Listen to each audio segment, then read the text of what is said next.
Con un 100% de los colegios electorales computados, el candidato PRMista y actual presidente de la República, Luis Abinader Corona, fue reelecto para un segundo mandato. El hombre se queda sentado en la silla grande del Palacio Nacional hasta el 2028. Ay, chichi, ahora es que hay cambio. La aplastante victoria del partido oficialista se consumó con un 57.45% de los 4.361.622 votos válidos que fueron emitidos en los pasados comicios.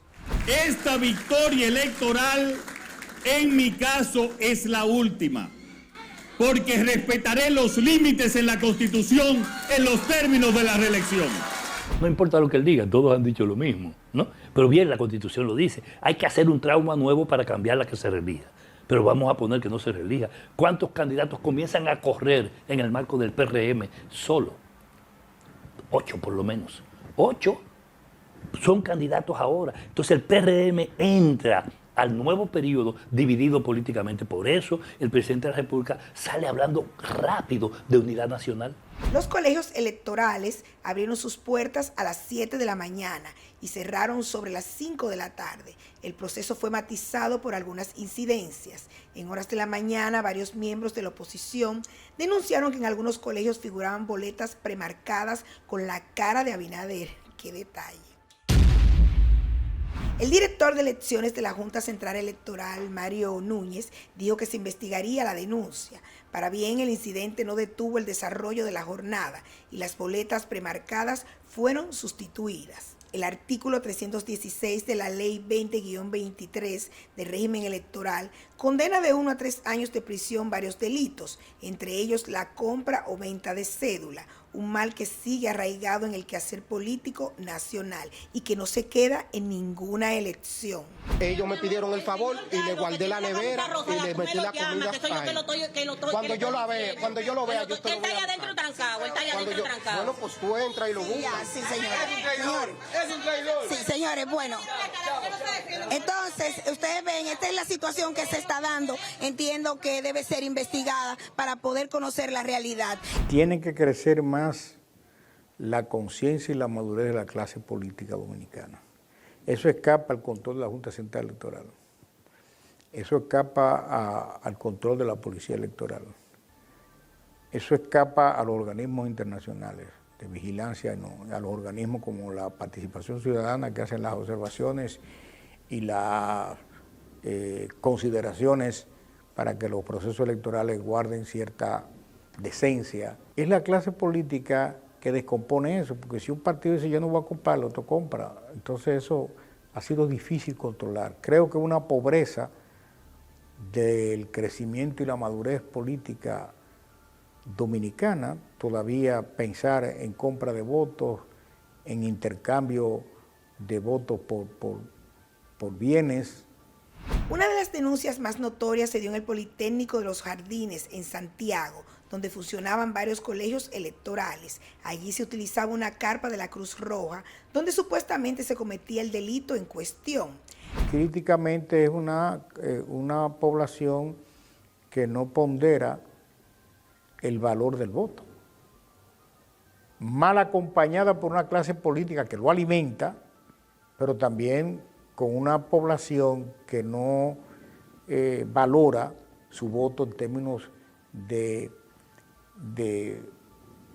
importancia en el proceso electoral. Aunque el director de la Cruz Roja, Braulio Alcántara, negó la denuncia y dijo que tanto la entidad que dirige como la Junta Central Electoral habían acordado poner carpas en recintos donde había más de 10 colegios. Llama la atención que en ningún otro lado se vio una carpa. Por lo visto, a ese cuento le falta un pedazote, no un pedacito, ¿no?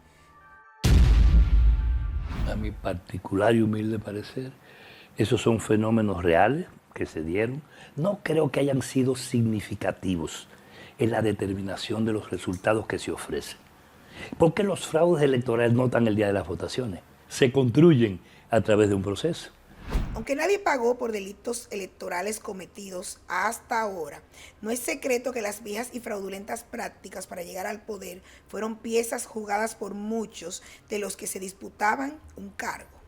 Ese es el problema político de este sistema, que es un sistema oligopolizado, montado sobre una infraestructura y un programa de carácter clientelar, basado sencillamente en la capacidad de trampa de unos y otros, trampa que ahora se disimula con la capacidad de compra de votos, con la capacidad de compra de conciencia y con la imposición del poder a través del uso de los recursos del Estado. El PLD, para sintetizárselo ahora mismo, en cualquiera de sus dos versiones, fue víctima de su propia medicina.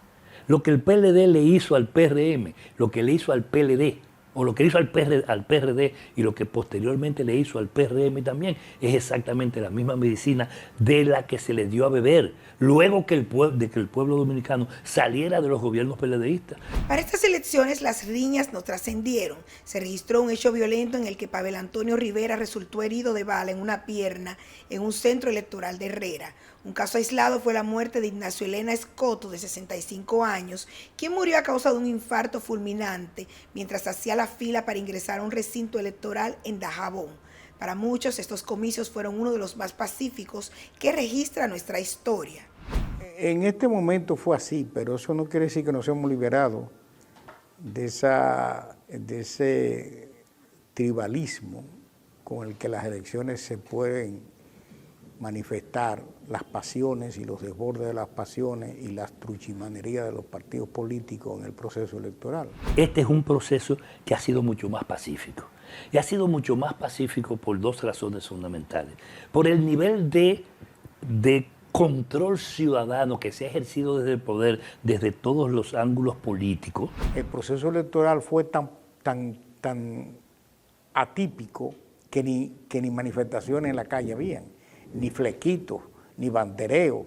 Es decir, fue un proceso previamente asimilado, dosificado por un primer procedimiento, un primer proceso que fue el de las elecciones municipales, que dieron unos resultados extremadamente diferenciados y que a 2 meses de las elecciones nacionales y congresuales iba a producir una tendencia. Yo creo que el pueblo dominicano asimiló esos resultados, las encuestas acompañaron esa dosificación que tranquilizó los ánimos.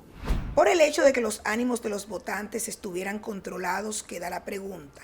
¿Solo por eso se puede catalogar el proceso como una fiesta de la democracia y del civismo? La política se mide por resultados, aconsejan los grandes sabios de la política en el mundo. Entonces, la democracia que tenemos es una democracia que ha costado sangre al pueblo dominicano, que ha costado sacrificio. Cuando hablamos de democracia, no se puede hablar de democracia porque hubo derecho a ir a votar, porque también ese ya lo mostré y está demostrado por ellos mismos, estaba condicionado. Se puede ejercer democracia política sin democracia económica, sin democracia social, sin efectiva vida cultural autónoma, independiente y libre. No se puede. Entonces, cuando hablamos de democracia, hablamos de eso, no hablamos de un día, hablamos de una vida y de una cotidianidad de la gente. Para las elecciones presidenciales del año 2020, la tasa de abstención fue de un 44.7%, para el 2016 de un 31% y para el 2012 de un 29%. Frente a estos porcentajes, llama la atención que los recientes comicios mostraron una tasa de abstención superior, la cual se sitúa sobre el 46%. Cabe preguntarse, ¿qué tanto pudo influir este hecho en la victoria del PRM? 46 es la mitad de la población dominicana. Si usted le quita al PRM, los aliados, le quita el 10% de la votación con que Abinader fue reelecto. Por tanto, el PRM no es un partido mayoritario, sino de minoría. Siendo el más votado, tendría entonces, en vez de 57, 47. Si usted agarra y le quita a eso, le reduce a eso el impacto y el influjo del clientelismo político, del yo voto para que no perder el empleo, de yo voto por el dinero que me dieron, yo voto por las condiciones que me plantearon o por las esperanzas que fueron vendidas de manera efectiva, o yo voto porque me cancelaron una cuenta en el Banco de Reserva, o porque me dieron una beca para que mi hijo estudiara en Inglaterra, o porque me aseguraron que se la iban a mantener si ahí se votaba de esta o cual manera. Si usted les reduce todo eso, entonces todavía es mucho menos. Según los datos de la Junta Central Electoral, unos 8.145.548 dominicanos estaban hábiles para ejercer el voto en estos comicios, pero poco menos de la mitad no asistió a cumplir con este deber ciudadano. Yo pienso que aquí hay un crecimiento más que silencioso de la conciencia política de la gente y del hartazgo. La gente de a poco va entendiendo que son lo mismo. Entonces, si esos partidos son lo mismo, está aprendiendo a no elegir entre dos cosas malas, porque lo menos bueno, lo menos malo no es bueno, lo menos malo es malo también. La gente ha ido aprendiendo, uno. Dos, la gente se da cuenta que el nivel de participación va siendo cada vez más autónomo. Con la actual victoria presidencial, el PRM puso fin a la era de que los gobiernos blancos son gobiernos de un solo periodo. La reelección de Abinader se dio sobre un terreno fértil, el descrédito de sus opositores. Es exactamente en estos 4 años de gobierno abinaderista donde se han conformado, en nombre de la tranquilidad política, que sucedió una pelea de calle de casi 6 años. De casi 4 años de marcha verde del pueblo dominicano contra el sistema de partido, contra la impunidad y contra la corrupción. Y quien la cobró es precisamente un gobierno que acaba de reelegirse con el mismo influjo de un pueblo que en la calle pedía castigo a los culpables y que decía: en la cárcel falta gente, incluyendo al presidente, cuando era presidente Danilo Medina. Eso está en la memoria reciente del pueblo dominicano. Quizás por esa misma memoria es que el pueblo pintó el mapa de azul, utilizando las urnas como pincel. El PRM sonríe hasta con la última muela, pues el control absoluto del poder quedó en sus manos con 29 de los 32 senadores. La mayoría de los escaños en la Cámara de Diputados se perfilan bajo su control y 121 de las 158 alcaldías son del partido oficialista. Ay, mamacita, ¿cómo acabar este cuento? Ellos no tienen culpa, salieron gananciosos.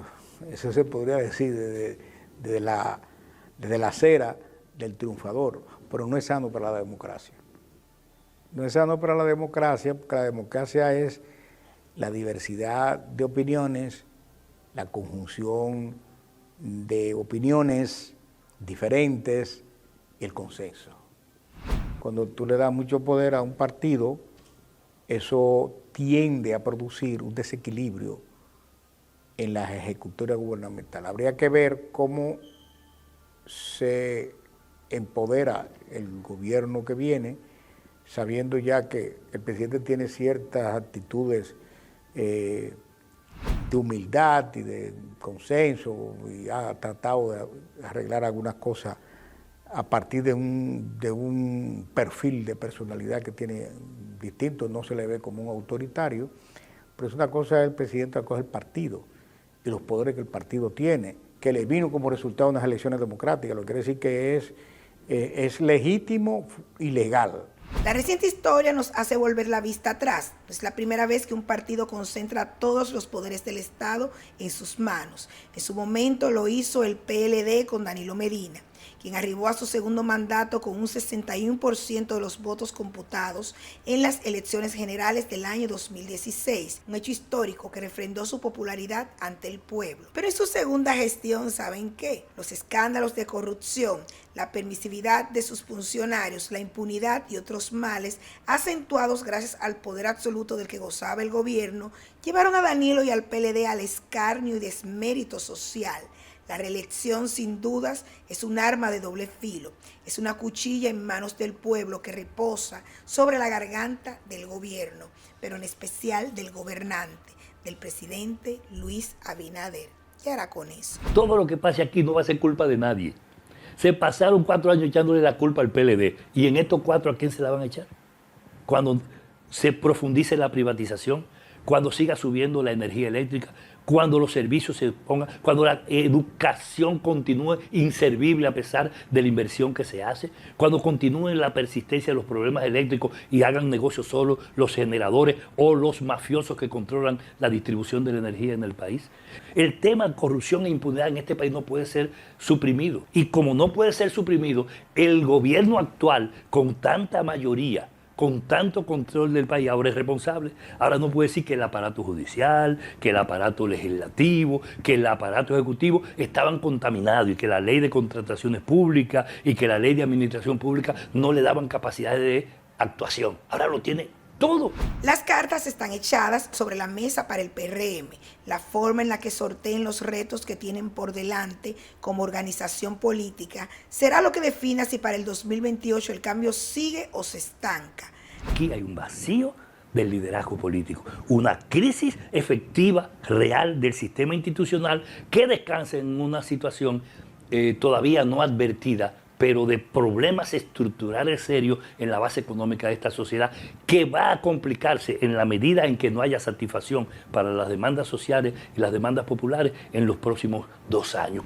A diferencia del PLD, que ejercía el control del poder, lidiando con la oposición y las quejas de las organizaciones de la sociedad civil, el cambio va en coche. Por un lado con una oposición fragmentada y por el otro con el silencio de la sociedad civil, pues todos sus turpenes figuran como empleados públicos o se benefician de una u otra manera del Estado. Ya verá usted cómo se consagran como los mudos del Olimpo. Abinader tiene la pista libre para sentar un precedente y brillar en su segundo mandato, o de bajar en picada al abismo del descrédito. Este gobierno está llamado a tomar uno de 2 caminos, o avanzar en una perspectiva de reforma política de verdad, de reforma electoral, de reforma del sistema de partidos, de convocatoria de una constituyente apoyada en la participación popular, no de convocatoria del Congreso para que tenga funciones de constituyente.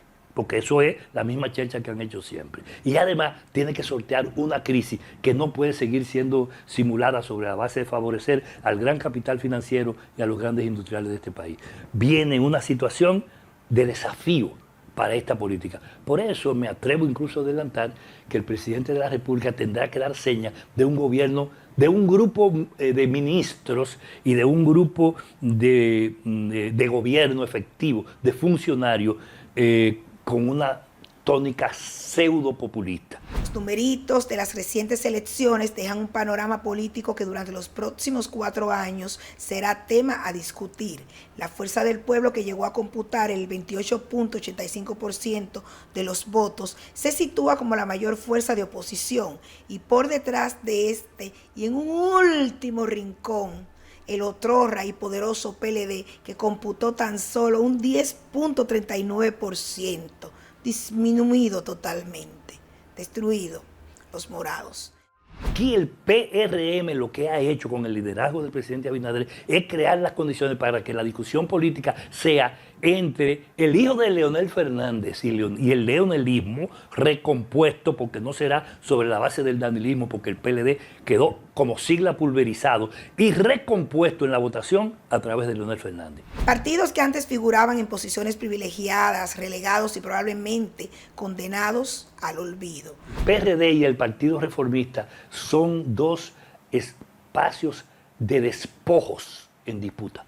Los próximos 4 años representan un desafío en todos los sentidos, tanto para el oficialismo como para aquellos que quieran subirse a la silla. Pero en lo que el hacha va y viene, deseamos la mejor de las suertes al mandatario Luis Abinader en su segundo mandato, pues de lo buena o mala que sea su gestión depende el futuro de la nación. En el plan de gobierno para la gestión 2024-2028 que presentó el PRM ante la Junta Central Electoral, encontramos varias iniciativas que ojalá se puedan cumplir, como que para el 2028 el salario mínimo se equipare al costo de la canasta básica. Nos quedamos con la duda de cómo se llevará a cabo tan anhelada ambición. ¿Bajará el costo de la canasta o subirá el salario? A la fecha, según los informes del Banco Central para abril de este 2024, el costo de la canasta básica a nivel nacional se sitúa en 45.057 pesos, mientras el sueldo mínimo a nivel público es de 14.161 pesos y a nivel privado de 19.352 pesos. Estos montos con relación al costo actual en la canasta reflejan una diferencia abismal con respecto a los salarios mínimos. Para el sector público la diferencia es de 30.896 pesos y para el privado de 25.705 pesos. Además está decir que si el cambio logra ese esperado ajuste, se casaría con la gloria, porque la verdad es que la canasta básica está incomible. No hay forma de entrarle el diente a esos precios. El plan de gobierno está lleno de propuestas interesantes que van desde inclusión de la atención de la salud mental en el seguro familiar de salud, la inversión de varios millones en regiones marginadas, especialmente en la frontera, seguir dotando de vivienda propia a familias y otras tantas que ojalá se puedan concretizar, porque lejos de toda bandería política, la inversión en la gente y para la gente debe ser la finalidad de cualquier gobierno. Y no podemos despedir sin decir que las viejas prácticas siguen arraigadas en todas las elecciones. No hay forma de que la gente deje de vender el voto o de que los políticos compren el voto y la cédula. Al final se impone siempre el clientelismo y la miseria, por más que se quiera.